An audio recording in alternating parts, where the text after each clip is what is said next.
voy a tratar de ir a la discusión estructural, ¿ok? Esto no es un concurso de popularidad, no es otra vez la grieta.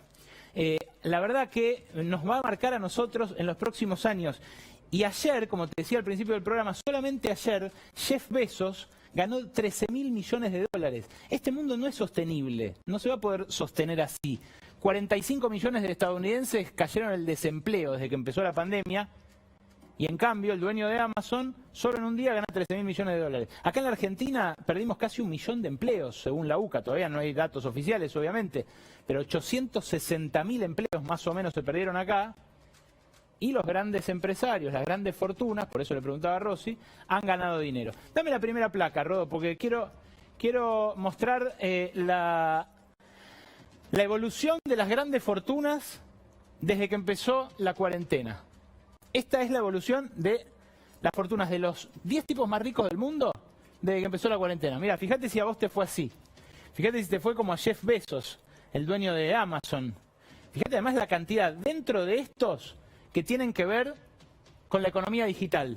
Lo tenés ahí a Mark Zuckerberg, el de Facebook, Instagram y WhatsApp. Fíjate cómo aumentó su fortuna. En promedio aumentaron 20% las fortunas de estos tipos, en 4 meses. La de Jeff Bezos prácticamente saltó al doble. Bill Gates aumentó un poquito con su Microsoft.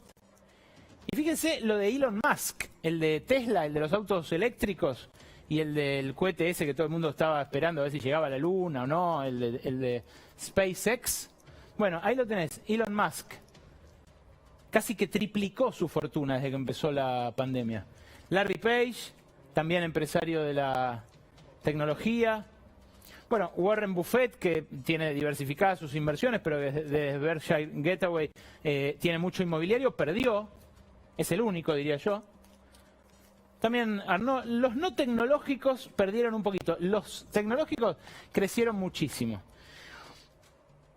¿Cuál es el punto más flojo del capitalismo digital, el que se está comiendo a las grandes empresas del mundo? El punto más flojo es el empleo. Fíjate en la próxima placa lo que era el top de empresas en la posguerra, en 1960 por lo menos, 1962. ¿Cuáles eran las empresas top, las más pulentas del mundo? General Motors. Mirá cuánta gente empleaba General Motors. 600.000 empleados. AT&T, Comunicaciones. 564.000 empleados. Exxon, petrolera, 150.000 empleados. En 2018, estas digitales que reemplazaron a aquellos viejos monstruos, fíjate la cantidad de gente que emplean. Decime si no es estructural esta discusión, si no vale la pena darla. Si no, nos estamos metiendo en un camino que no sabemos cómo vamos a salir. Cuando Instagram fue comprada por el monstruo de Facebook, el monstruo de Zuckerberg, ¿sabes cuántos empleados tenía? Se vendió por $1.000 millones. ¿Sabes cuántos empleados tenía? 19 empleados. Hoy, todo ese grupo junto, Instagram, WhatsApp y Facebook, en todo el mundo emplea 12.000 personas. Y vale muchísimo más que lo que valía General Motors en este momento cuando empleaba 600.000. Google emplea 60.000 empleados, es de las tecnológicas que más gente tiene, junto con Microsoft y junto con Apple. Pero Apple no llega a emplear ni a una cuarta parte de los que empleaba General Motors, cuando General Motors vendía lo más demandado en aquel capitalismo. Esta es una señal de los tiempos y es una marca de hasta qué punto esto es algo que ya llegó. Es una distopía que ya estamos viviendo.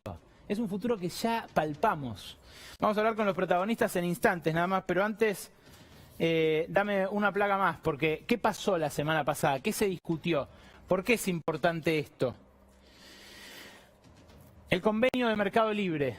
Y aclaro algo, ¿está mal tener Mercado Libre en Argentina? Para nada. Está buenísimo pagar, mira, uno sale, hay un montón de gente a la cual le recopa, va con el telefonito, paga con el QR de Mercado Libre. Es algo que le cambió la vida a un montón de pymes también. Un montón de pymes que venden gracias a Mercado Libre, llegan a las casas de la gente gracias a Mercado Libre.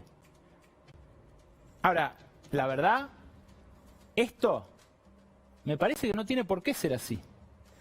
En este convenio, que es el convenio que estaba en discusión la semana pasada, hay un banco de horas. O sea, vos no laburás 5 días a la semana, 8 horas. Laburás 193 horas por mes. laburás cuando ellos dicen. No hay francos fijos, no hay horas extra. O sea, podés laburar 7 días seguidos, 12 horas todos los días, y después compensar laburando 4 horas en los días siguientes. Pero cuando dice tu jefe, o sea, ¿cómo te planificás vos la vida si con solo 48 horas te dicen dentro de 2 días vas a laburar 12 horas y de tal hora a tal hora? Vacaciones. Las vacaciones te las pueden fraccionar, según el convenio de carga y descarga, de a 7 días. Y en los momentos en los que diga el jefe. ¿Se puede planificar una vida así? No es lo que dice la ley de contrato de trabajo, no es la norma que está acostumbrado el trabajador argentino. Se suspende con el 50% del sueldo por eventualidades. Por ejemplo, se corta la luz en el centro de distribución, se puede suspender a la gente con el 50% del sueldo. Y finalmente, el derecho a huelga y los delegados de base se ven severamente restringidos. De vuelta, esto es algo necesariamente así, no. ¿Se está discutiendo en otros países del mundo? Se está discutiendo. Ahora, esto es una flexibilización laboral de hecho. Y así debe ser discutida. Porque si no, si lo ponemos en el plano concurso de popularidad, y medio que estamos cayendo en lo... O en que nos tomen por giles, o en la discusión que quieren que tengamos los dueños del planeta, los que cada vez tienen más. Acá abajo, en la puerta del canal, porque no los pudimos hacer entrar acá, porque no se garantizaba la distancia social entre nosotros y porque estamos justamente en un momento muy delicado de la pandemia, está Mauro Fulco con 3 repartidores de las plataformas más populares de delivery, de las que están surcando las calles porteñas y de todo el país. Buenas noches, Mauro, ¿cómo estás?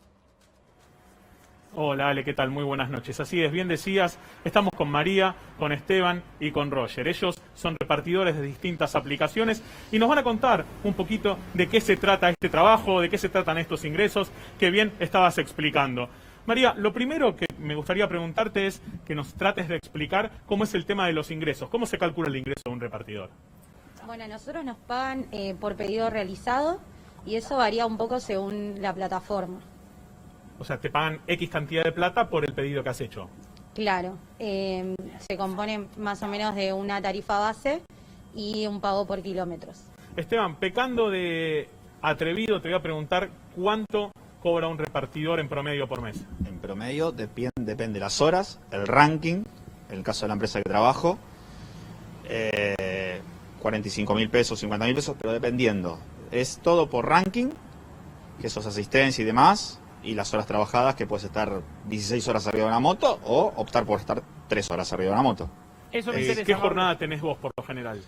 De 8 horas. 8 horas diarias. Sí. ¿Cuántos días a la semana? Y 6 días a la semana, aproximadamente. O sea, te tomás un día para vos. Un día. Lo mismo para vos, Roger, más o menos, ¿cuánto dinero juntás por mes y cuál es tu jornada laboral? Va a depender de las horas que trabajemos y los días. Por mes es relativo. Puedes tener 40.000, 45, pero se necesita trabajar 6 días, a veces 7, para mantener un ranking alto que te dé para ganar ese monto. 7 días a la semana. A veces hasta 7. ¿Se toman vacaciones? Si te tomas vacaciones, va a repercutir justamente en el ranking. Te tomaste 15 días, seguramente vas a bajar a un ranking 3 y ahí va a... El ranking siempre va en proporción a lo que es la ganancia. ¿No? Chicos, en criollo, si trabajan, cobran, si no trabajan, no cobran. Ahí vamos, Es eso. concreto. O sea, no hay En pandemia vacaciones. estábamos hablando, Ale, fuera de cámara. Sí. No, vacaciones no. Sí, hay vacaciones, pero no las cobran. Ale, Claro, son bueno, no hay vacaciones pagas, claro, sí. ficticias, digamos, o sea, Sería. pero claro, no hay vacaciones pagas.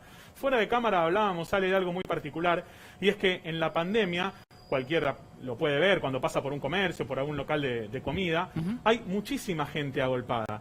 María, contame cómo es tu experiencia particular respecto de los riders, como le llaman ustedes, Bueno, hay determinados comercios que trabajan demasiado con las aplicaciones. Algunos tienen hasta las 4 aplicaciones y muchas veces pasa que los fines de semana, que son los días de alta demanda, se llena de repartidores y no hay ningún tipo de control. En Todos mi caso, amontonados. exacto. En mi caso, cuando veo un grupo grande de trabajadores, decido reasignar el pedido, por más de que me afecte en la puntuación, nada, prefiero resguardarme. O sea, pasás de largo. Exacto. Y me decís que afecta en tu puntuación. ¿Qué significa esto a los efectos concretos, a tu bolsillo? En la empresa que estoy yo, me ponen la hora en rojo. Directamente no puedo trabajar durante esa hora. Y obviamente baja la puntuación. Y después me pasa que no puedo agarrar horas para trabajar la siguiente semana. ¿Se entiende, Ale, más o menos? Sí, sí, Mauro. Decime, esto claramente es un control súper estricto, o sea, rechazan un viaje, les bajan los puntos. Tardan en hacer una entrega, les bajan los puntos. Eso es un control como controla un patrón a un trabajador, digamos. Les indican qué tienen que hacer, les marcan el ritmo al cual lo tienen que hacer y les exigen de acuerdo a lo que les había pedido al principio. ¿Alguno de ellos tuvo alguna vez un recibo de sueldo, Mauro? Pregúntale. Se los pregunto. Esteban, ¿alguna vez tuviste recibo de sueldo? No. Roger. Tampoco. Y para añadir a la pregunta anterior, recuerda que lo que ganamos hay que excluir la nafta, los repuestos, la renta del teléfono y todos los gastos que deriva de trabajar. O sea, esos 45.000 pesos son brutos. Sí, ahí sí hay que descontarle monotributo. ¿De bolsillo cuánto te queda? Si le quitas unos 15.000 más o menos, quedarían 30.000. 30.000 pesos sale 6 a 7 días de jornada laboral diaria, 8 horas por día. O sea, 6, 7 días de jornada semanal a 8 horas por día. Le pregunto a María, que no le había preguntado. María, ¿tuviste recibo de sueldo alguna vez? Sí. Muy bien. No en las aplicaciones, no. Claro, en otro O lado. sea, trabajando para la aplicación. No, No. no, en otro lado. Claro, sí. Está Mauro, bien. Mauro, Queda claro, ¿no? Preguntales específicamente sobre los elementos de seguridad y sobre la ley esta que se acaba de aprobar en la legislatura porteña, si los satisface, porque la ley, que fue impulsada por el oficialismo porteño, obliga, por ejemplo, a que les den alcohol en gel, pero no altera su relación contractual. A ellos los conforma esto. Entiendo que hay un intento de reclamo colectivo también y que Roger por lo menos formó parte en su momento, que ya lo han rajado. No le llaman rajarlos, ¿no? ¿Cómo es? Los desenchufan, los desconectan de la aplicación. Exacto. Lo estuvimos hablando fuera de cámara. María, ¿qué opinión tenés acerca de la ley que se ha sancionado? La de Cava. Sí. Nada, sigue permitiendo este trabajo que en realidad no nos intermediarias, que en realidad no lo son, y a nosotros nos suma más requisitos para poder seguir trabajando. Nos pide que tramitemos una habilitación y bueno, eso trae más requisitos que obviamente van a correr por cuenta nuestra, ¿no? Más gasto. Más gastos. Sí. Mauro, María decía que no los reconoce como trabajadores. ¿Cómo qué los reconoce? Como repartidores excelsos, digamos. Somos monotributistas, es como que no figuramos bajo ningún concepto para nadie. Ale, me decías. No, que tengo a Jimena Valdés, economista especializada para hablar sobre esto. Hacerles una última sobre la seguridad. Porque hubo ya, si no recuerdo mal, 5 muertos entre los repartidores en distintos accidentes en lo que va de la pandemia. Roger, ¿se sienten seguros en la calle? Hoy en día no. Si sufrimos un accidente, un robo, alguna enfermedad, ese tiempo no devengamos ningún sueldo, estamos nosotros por nuestra propia cuenta. Así que no nos sentimos así hoy. Queda claro, ¿no, Ale? Clarísimo, Mauro. Gracias. Agradecerle a los tres que no me escuchan, pero gracias por venirse hasta acá y por dar testimonio especialmente. Les transmito. Dale, abrazo grande. Gracias, Mauro. En la puerta de acá de C5N, como digo, simplemente por una cuestión de distancia social, que evitamos la aglomeración acá dentro del estudio. Déjame explicar algo con el pizarrón, mientras la conectamos, ¿no? A Jimena. Ya la tenemos. Bueno, algo simple, que tiene que ver justamente con cómo el fisco pasa de largo de estas aplicaciones. Te lo voy a mostrar con una aplicación que es Uber, que es la primera, quizás la que empezó con los viajes.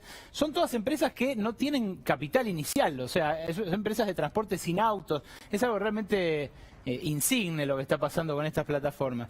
Pero vos suponete que haces un viaje en un auto en una de estas plataformas, en Buenos Aires, ¿no es cierto? Haces el viaje. Te cobran una comisión. Una parte es, por supuesto, para el conductor, pero te cobran una comisión. Esa comisión puede rondar, según la plataforma, entre el 20 o el 30% del viaje. ¿Dónde va esa comisión? Esa comisión va, y sí, no podía faltar, a un paraíso fiscal. En este caso, Bermudas. ¿Por qué va a Bermudas? Si la empresa es propiedad de europeos, estadounidenses, no tienen por qué tener sede en una isla caribeña. Bueno, va a Bermudas porque de Bermudas puede ir, luego, sin dar muchas explicaciones, a Holanda. Y ahí ya directamente pierde completamente el sentido económico. ¿Qué hace una comisión cobrada en Buenos Aires yendo a Bermudas y luego a Holanda? Bueno, resulta que en Holanda están exentas las regalías por propiedad intelectual. Entonces, esta guita que va de Bermudas a Holanda es considerada no una comisión, sino una regalía por propiedad intelectual del algoritmo que rige esa aplicación. En Holanda, a su vez, están exentos de impuestos los trusts y los fideicomisos financieros, con lo cual esta ganancia, que ahora sí emerge como tal, llega a su verdadero dueño. Claro, este verdadero dueño recibe la ganancia libre de impuestos de Argentina, por supuesto, porque pasó por Bermuda, se fue a Holanda y se convirtió primero en regalía de propiedad intelectual y después en ganancia, y por supuesto tampoco tributa en ninguno de estos lugares. Este es, entre otros, el secreto de las plataformas. Pero decía, Jimena Valdés es una economista que se está doctorando en Cornell, en Estados Unidos, y estudia, entre otras cosas, estas particularidades, la economía de plataformas. ¿Cómo estás, Jimena? Gracias por atendernos. Hola Ale, ¿qué tal? Gracias. Bueno, tiene varias particularidades esto, varias novedades, pero ¿por qué decís vos que estas empresas nos venden algo que no sabemos qué es? Bueno, lo que yo digo con eso, o sea, por supuesto nosotros sabemos qué hacemos en las plataformas, cada uno sabe para qué usa las plataformas, pero lo que yo digo con eso es que, digamos, Facebook provee diferentes servicios. Algunos usarán Facebook para subir fotos de la escuela, y otros usan Facebook para informarse. Algunos creemos que Uber es una empresa de transporte porque nos transporta de un lugar a otro, y sin embargo Uber dice que ellos no son una empresa de transporte. Hace poco en Argentina volvían a decirlo, ¿no? Somos nada más una plataforma, ponemos en contacto diferentes partes y nada más. Lo mismo pasa con YouTube, la gente lo usa para muy diferentes cosas. Y cuando yo digo que no sabemos para qué lo usamos, no me refiero solamente a nosotros, usuarios, sino al gobierno, ¿no? O sea, cuando digo nosotros, quiero decir la sociedad y los gobiernos. No sabemos muy bien qué son. Y ahí creo que pasa algo, que es que las empresas no ayudan. Los CEOs de estas empresas en general no les gusta decir a qué se dedican. En general evaden, dicen, bueno, somos solamente una plataforma, ponemos en contacto a dos partes. Facebook en general dice, no quiero decidir sobre lo que pasa en la plataforma, ¿no? Ahora, cuando estaban pasando en Estados Unidos las protestas por Black Lives Matter, por ejemplo, Facebook decía, no voy a decir nada sobre lo que está pasando acá. Entonces, como que, por un lado son empresas nuevas y realmente son difíciles de definir, y por otro lado, cada vez que alguien tiene que tratar de definirlas, nosotros usuarios, gobiernos, CEOs, digamos, todas las partes interesadas, es muy difícil de decir qué es. Bichos raros que no se compadecen con la legislación actual. ¿Cómo aprovechan esos huecos de la regulación, digamos? ¿Por qué deberíamos intentar regularlos ahora? O bueno, si opinás vos que deberíamos intentar regularlos. Bueno, yo creo que no es que hay que regularlos, yo no tengo definido como qué hay que regularlos. Sí creo que ayuda a saber qué son para poder de ahí avanzar en decir, bueno, tienen unos derechos, tienen unas obligaciones, ¿no? O sea, así funciona el mundo hasta ahora. Entonces creo que no necesariamente, digamos, para esto siempre hay que tratar de defenderse de la gente que te tilda de antiguo, ¿no? Como Uber es una cosa nueva, ¿por qué querés encasillarlo en algo anterior? Bueno, si es una cosa nueva, pensemos qué es eso nuevo y pensemos quizá incluso una categoría nueva. Yo no digo de volver atrás, pero sí creo que hay que decir, o sea, hay que definir algunas categorías para poder empezar a pensar efectivamente cómo regular en el sentido de decir, bueno, esto hace esto, digamos, funciona de este modo. Si es una empresa de información Facebook, entonces les caben las de la ley para las empresas de información, o pensemos ahora cómo funciona la información que no está dada por un medio, sino por diferentes personas ofreciendo información. Pero sí creo que hace falta, digamos, nombres, categorías y, por supuesto, legislación. Última, Jimena, ¿qué está haciendo el mundo frente a esto? Porque, por ejemplo, en Nueva York, cuando apareció Uber, después de la crisis 2008, que funcionó como el remis, ¿no? O sea, la gente que se quedó sin laburo en la gran crisis mundial se puso a uberear ahí. Ahora ya hay paradas de Uber oficiales. ¿Qué está haciendo el resto del mundo con esto? Bueno, están pasando muchas cosas al mismo tiempo y sobre todo las empresas tienen un montón de dimensiones para regular. Creo que una de las principales es relaciones laborales. Recién obviamente escuchaba las entrevistas. Creo que es un tema desolador, que estamos hablando de futuro, inteligencia e innovación y no nos podemos poner de acuerdo en que los trabajadores tienen derechos y salarios, tienen que tener derechos y salarios dignos. Entonces, un tema son las relaciones laborales. Ahora hace poco en California, por ejemplo, en septiembre, en el estado de California pasó una ley que dice que estos trabajadores no son autónomos, sino que son empleados. Esa es una. Luego está el tema de la privacidad y está el tema de los contenidos, de las redes sociales. Lo vimos la semana pasada o hace unas semanas cuando Twitter empezó a ponerle subtítulos, digamos, a los tweets de Donald Trump, el presidente de Estados Unidos. Y después está el tema de la concentración y de la competencia. Y creo que ahí, en varios de estos temas que mencioné, Europa está por delante de Estados Unidos. Estados Unidos está con muchas dudas, con muchas promesas y sobre todo está más bien multando que legislando. O sea, como va atrasado. Entonces multa a Facebook pide disculpas, paga una multa millonaria, que no es mucho para lo que gana, pero todavía no hay legislación. Y creo que la Unión Europea se lo está tomando un poco más en serio, o quizás Estados Unidos también se está tomando más en serio, pero lento. La Unión Europea va un poco más rápido y está ahí legislando más fuerte. Interesantísimo. Muchas gracias, Jimena. De nada, un gusto.